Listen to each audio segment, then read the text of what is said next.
আচ্ছা, শেখ হাসিনা, খালেদা জিয়া, ডক্টর ইউনূসের ইচ্ছা কইলে আপনার আমলনামায় তো কবুলি হচ্ছে, সওয়াব লেখা হবে।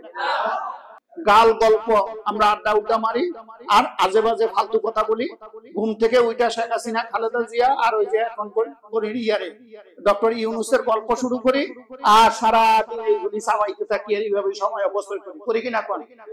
মানুষের কি বর্ষাকাত করে সময় অপচয় করি, অথচ ওই সময়টা আল্লাহর গোলামিতে কাটাতে হবে, ঠিক কিনা কোন? এরপরে আমরা পানির অপচয় করি, পানির অপচয় করি। ওযু করতে গেলে দেখবেন মসজিদের ট্যাপ যা আছে পানির কল পুরাটা সারে, আর একেবারে স্পিরিটে পানি পড়তে থাকে, আর হুজুর কেবলা ওযু করতেছে। রাসূলুল্লাহ সাল্লাল্লাহু আলাইহি সাল্লাম বলেছেন, বহমান নদীতেও যদি তুমি ওযু করো তারপরে পানির অপচয় করবে। সুবহানাল্লাহ। বহমান নদী, প্রবহমান নদীতে তুমি ওযু করতেছো, তারপরে পানির অপচয়। গোসল করতে গেছে, সকাল 7টার সময় ঢুকছে, 9টা পর্যন্ত খেয়ে বাথরুমে, দুনিয়ার সব পানি সে ছাড়তেছে। আর রাসূলুল্লাহ সাল্লাল্লাহু আলাইহি সাল্লাম সর্বোচ্চ 4.5 এই কি কেজি পানি দিয়ে তিনি গোসল করতেন। কয় কেজি? 4.5 কেজি পানি দিয়ে সর্বোচ্চ আপনি করে দেখেন তিনি গোসল করতেন। আর আমরা সকালে জন্না সারি 2 ঘন্টা পর্যন্ত কে গোসল করতে আসে, ওযু করতেছে কয়েক টন পানির অপচয় করে। এটাও শয়তানের, ঠিক কিনা কোন? ওযু করার সময় যেইটুকু কল আপনার সারা দরকার ঠিক ওইটুকু সারবেন, আর আপনি সুন্দর মতো ওযুটা করে নেবেন। আমরা গ্লাসে পানি খাই, মুহাম্মদ সাল্লাল্লাহু আলাইহি সাল্লাম বলেন, পানি খাওয়ার আগে, খাবার খাওয়ার আগে বসে খাওয়া সুন্নাত। পানি বসে খাওয়া জোরে কয় না। 2 নম্বরে বাম হাতে খাওয়া সুন্নাত। কোন হাতে? ডান হাতে। এক শিক্ষাবিদের আমি বলতেছি, ভাই ডান হাতে পানি খাই, কোন সমস্যা কি? ডান হাতে আমার, বাম হাতে আমার, ঠিক না? বুদ্ধিজীবী, বুদ্ধিজীবী একটারও সাদে মান, এই শয়তান একটারও সাদে মান, সব স্টেডিয়াম বানায় ফেলাইছে বুদ্ধির খেলা। তোমার বুদ্ধি কোনো কাজে আসবে না। যদি তোমার বুদ্ধি কাজে আসতো, কোন বুদ্ধিজীবীর বুদ্ধি, আল্লাহর কসম, মিরপুর বুদ্ধিজীবী গোরস্থানে গিয়া দেখেন কত বুদ্ধিজীবী শুয়ে আছে। এই সব বুদ্ধিজীবীরা বুদ্ধি করে একত্রে মিলে একজন বুদ্ধিজীবীকে জিন্দা করে জমিনে পাঠাইতে পারে নাই, ঠিক কিনা কম? তাহলে বোঝা গেল বুদ্ধিজীবীর বুদ্ধি আল্লাহর বিধানের সামনে কোনো কাজে আসবে না। তাই বললাম ভাই ঠিক আছে, ডাইন হাত আপনার, বাম হাত আপনার, এই মুখ এইটাও আপনার ছিদ্র, বায়ুপথ আপনার ছিদ্র, তো এখন থেকে বায়ুপথ দিয়ে খাওয়া শুরু করেন। ওইটা কোন একটা কথা হইলো? তো এইটা কথা না হইলো ওইটা কি কথা হইলো? তাহলে 1 নম্বরে পানি বসে খাবেন, 2 নম্বরে ডান হাতে খাবেন, 3 নম্বরে বিসমিল্লাহ বলে খাবেন, 4 নম্বরে 1 চুমুক খাবেন, একটু অপেক্ষা করবেন, তারপরে 2য় চুমুক খাবেন, তারপরের চুমুকে পানির গ্লাসের পুরা পানিটা খাবেন। এটাই হলো রাসূলের সুন্নাত। অর্ধেক পানি গ্লাসে রেখে ফেলে দেওয়া, এটাও আল্লাহর বিধান বিরোধী। ওয়ালা তুসরিফু, এই অপচয় তুমি করিও না। আমাদের সমাজে এটা আছে কি না? এই কথা বললে দলিরা রাখবে, কথা কম বলো, কথা কম বলো। তো এরপরে বিয়ে শাদীতে দেখবেন, এটা বললে অনেকে রাখবে, রাস্তার এই মাথা থেকে ওই মাথা যত বাড়ি আছে রাস্তা পুরা নতুন সাজে সজ্জিত করে বিভিন্ন সুইডিয়াম বাতি দিয়া, ঠিক কিনা? বিদ্যুতের অপচয় হয়েছে। আপনি ঘরে নাই, অযথা ফ্যান চলতেছে, লাইট চলতেছে, বিদ্যুতের অপচয় হয়েছে, কথা কয় না, হয়েছে কিনা? তাহলে বিদ্যুতের যে অপচয় করে সে তো আল্লাহর ওলি, ঠিক না বেটি? না শয়তানের ওলি? তাহলে আপনারা কার ওলি হতে চান? তাহলে আজ থেকে অযথা বিদ্যুতের লাইটও জ্বালানো যাবে। বিয়ে শাদীতে এরকম 7 দিন 10 দিন পুরা রাস্তাঘাট মরিচিকা বাতি দিয়ে আলোক সজ্জায় সজ্জিত করা, এটাও অপচয়, ঠিক কিনা কন? বিভিন্ন মাহফিলও দেখবেন এখন ইদানিং শুরু হয়েছে, মাহফিলে এই মরিচিকা বাতি দিয়া কি মসজিদও নাকি চলে। যাই হোক, এইগুলির দরকার নেই। আসেন, বিদ্যুতের অপচয় করা যাবে, ঠিক না বেটি? আর যদি সরকারি বিদ্যুৎ মিটার ছাড়া চুরি করে নিতে পারেন তাহলে কোনো কথা সব মাফ, ঠিক না বেটি? হ্যাঁ, ও হুজুর সাহেব, ও খতিব সাহেব, ও হাজী সাহেব, ও মুসল্লি সাহেব, যারা বিদ্যুৎ চুরি করে সেই পানি উঠায়, পানি দিয়া গোসল করে, পানি পান করে, তার ভিতর এবং বাহির পুরাটা নাপাক হয়ে গেছে, তার কোন নামাজ, কোন ইবাদত, কোন বন্দেগী আল্লাহর দরবারে কবুল হবে না, সে জাহান্নামের লাঠি হয়ে গেছে, ঠিক কিনা কও? আর গ্যাসের তো অপচয় নাই, একটা দিয়াশলাইয়ের বাতির জন্য এখন তো অটো ফায়ার, একবারে একটা চুলা কিলে 50,000 বার ফায়ার করা যায়। একবার ফায়ারের জন্য অনর্গল গ্যাসের আগুন জ্বলতেছে, ঠিক না ভাই? ঠিক। গ্যাস কোন ব্যক্তি সম্পদ না, গ্যাস আমার আল্লাহর নেয়ামত, গ্যাস জাতীয় সম্পদ, ঠিক কিনা? যারা সার্বক্ষণিক গ্যাসের চুলা জ্বালায় রাখে এরাও শয়তানের ভাই, ঠিক কিনা? আজ থেকে আপনাদের বাসার গ্যাসের চুলা কি অযথা জ্বলবে না বন্ধ থাকবে? এই কথার উপরে আল্লাহ সাক্ষী। আর যদি একটা চুলার পারমিশন নিয়ে 10টা জ্বালাইতে পারে, অথবা গ্যাসের সরকারি পারমিশন না নিয়ে পাক করে খাইতে পারেন, তাতে আপনার কলব পরিষ্কার হয়ে যাবে। কি হবে? যারা সরকারি গ্যাস বিদ্যুৎ চুরি করে, এক নম্বরে তো বৈধভাবে নিয়ে অপচয় করছে, সে তো শয়তানের ভাই হয়েছে। বৈধ ভাবে নিয়েছে, অযথা জ্বালিয়েছে, এগুলি শয়তানের ভাই। ওয়ালা তুসরিফু, এগুলি অপচয় করিও না, আল্লাহর বিধানের হুকুম লঙ্ঘন করছে। 2 নম্বরে সরকারি সম্পদ বিনা পারমিশনে অবৈধভাবে নিয়ে এই গ্যাস দিয়ে পাক করে সে খেয়েছে, ওই পানি পান করেছে, তার রক্ত, মাংস, হাড্ডি, চিন্তা, চেতনা সব হারামে পরিণত হয়েছে। কোন ইবাদত আল্লাহর দরবারে কবুল হবে না, তার দেহ জাহান্নামের আগুনে জ্বলবে, কেউ ঠেকাতে পারবে না। তাহলে আজ থেকে অবৈধভাবে কোনো গ্যাস বিদ্যুৎ চলবে না, বিনা কারণে গ্যাস বিদ্যুৎ আপনার ঘরে জ্বলবে না, ঠিক কিনা? কর। আর যারা গ্যাস অফিসে চাকরি করেন, বিদ্যুৎ অফিসে চাকরি করেন, জনগণের 12:30 বাজায়, তারপরে কি জানি মিটার টেম্পারিং করিয়া আপনারা পয়সা কামান, আপনার রিজিক হালাল হয়ে গেছে, ঠিক না? ঠিক। এই বিচার কোথায় দিব?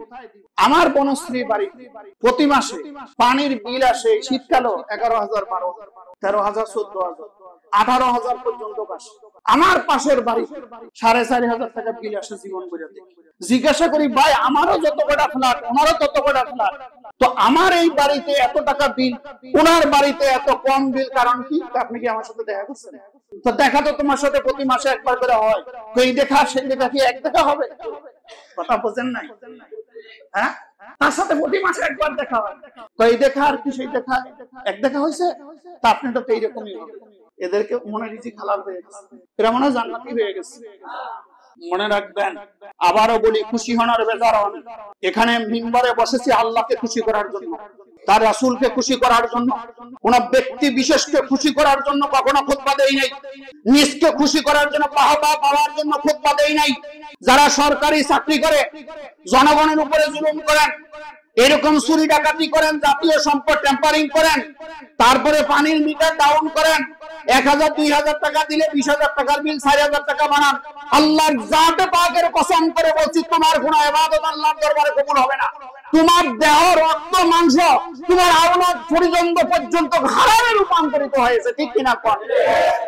কিয়ামতের ময়দানে 18 কোটি মানুষের কাছে জবাব দিয়ে তোমাকে আল্লাহর সামনে থেকে যেতে হবে, ঠিক কিনা? খুশি হওয়ার বেজার হন গিয়ে। সুতরাং ওয়ালা তুসরিফু, গ্যাসের অপচয় করিও না, পানির অপচয় করিও না, সময়ের অপচয় করিও না, খাবারের অপচয় করিও না, এমন সাজসজ্জার অপচয় করিও না যেটা তোমার দরকার নেই, যেটা তোমার দরকার নেই। আমি মা বোনদেরকে বলি, অনেকে মনে করে আমি নারী বিদ্বেষী। আমি কেমনে নারী বিদ্বেষী হইলাম? আমার মা হাওয়া আলাইহিস সালাম নারী। জোরে কোন? আপনাদের আসল মান্নান জানে কি? তাহলে বুঝা গেল আপনাদের মা আর আমার মা এক না, ঠিক না? ঠিক। আমার বাবা আদম পুরুষ, আমার মা হাওয়া নারী। আমি যেই গর্বে, আপনারা যেই নারী, যেই গর্বে জন্ম নিয়েছেন সেই মা নারী, ঠিক কিনা? কম আমাদের স্ত্রীরা নারী, আমাদের কন্যা সন্তানেরা নারী, তাদের প্রতি সর্বোচ্চ মর্যাদা রেখেই বলছি, ও আমার মায়েরা, ও আমার বোনেরা, ও আমার কন্যা সন্তানেরা, শুনে রাখো, যেই সাজসজ্জা তোমার দরকার নেই, ওই ধরনের সাজসজ্জা কিনে তোমার চেহারায় মালিশ করে আল্লাহর দেওয়া নুরানি চেহারাকে তুমি ধ্বংস করেছো, এটাও তোমার অপচয় হয়েছে, ঠিক কিনা? কর। আমাদের মা খালাদেরকে দেখেছি 60, 70, 80 বছর বয়সে আমাদের মা খালারা মারা গেছে, তাদের চেহারা একটা কালো দাগ করে না, দেখছেন না? জীবনে তারা কোনোদিন ভালো একটা ক্রিম মাখতে পারেনি, উন্নত সাবান গায়ে মাখতে পারেনি, তার চেহারার মধ্যে কোনো দাগ করে না, করেছে? কিন্তু আমাদের কন্যাদের, আমাদের স্ত্রীদের, আমাদের বন্ধুর চেহারার মধ্যে আজকে 15-20 বছর বয়সী সব দাগ করে যাচ্ছে। কেন? ওই যে তোমার অপ্রয়োজনীয় জিনিস যেটা তুমি ব্যবহার করে তোমার চেহারায় মাখতেছো, ওই কেমিক্যালের রিঅ্যাকশনে তোমার আল্লাহর দেওয়া নূরানি চেহারাটা বিশ্রী বানিয়ে দেওয়া হয়েছে, ঠিক কিনা কোন? এরপরে আসেন, আমরা যে জন্ম নিয়েছি, আগে আমাদের মায়েদের খালাদের 8-10টা করে বাচ্চা হইতো, 15টা করে বাচ্চা হইতো, হইতো কিনা? কোনোদিন সিজার করা লাগে নাই, হাসপাতালে নেওয়া লাগে নাই। এখন বাচ্চা হওয়ার আগে সিজার করা লাগে। এমনকি উন্নত বিশ্বে সিজারকে তারা পছন্দ করে না। আমেরিকাতে এই সিজার তারা অনুমোদন দেয় না, কানাডাতে এই সিজারের অনুমোদন দেয় না, বাংলাদেশে হওয়ার আগে সিজার, ঠিক কিনা কোন?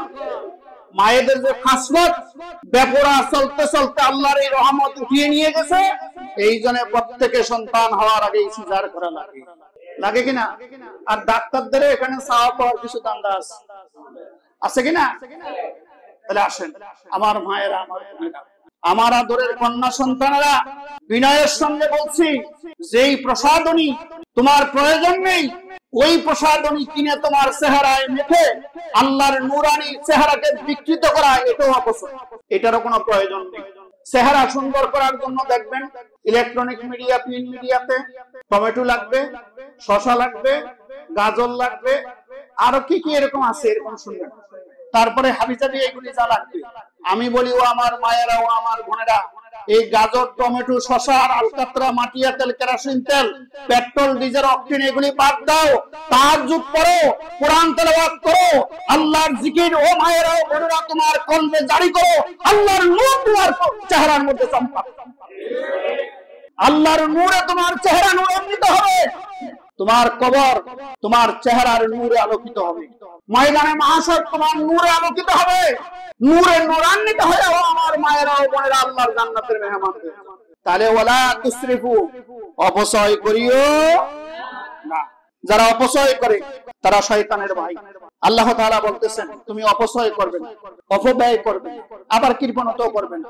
ওয়াল্লাযীনা ইযা আনফাকু লাম ইউসরিফু ওয়া লাম ইয়াকতুরু ওয়া কানা বাইনা যালিকা কাওয়ামা। আল্লাহ রাব্বুল আলামিন সূরা ফুরকানে আল্লাহর স্পেশাল খাঁটি বান্দা হওয়ার জন্য 13টা গুণাবলী বর্ণনা করেছেন।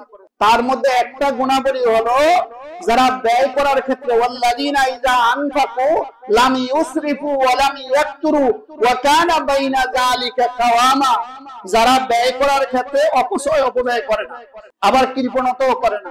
ওয়া কানা বাইনা যালিকা কাওয়ামা, এটাকে যদি আল্লাহ বলতেন ওয়া কানা বাইনা যালিকা সাওয়ামা তাহলে হইতো, কিন্তু আল্লাহ তাআলা সাওয়ামা মানে সমান সমান বলেন, কাওয়ামা, কাওয়ামা বলা হয় যেটা দিয়ে কম বেশিকে ওজন করা হয়।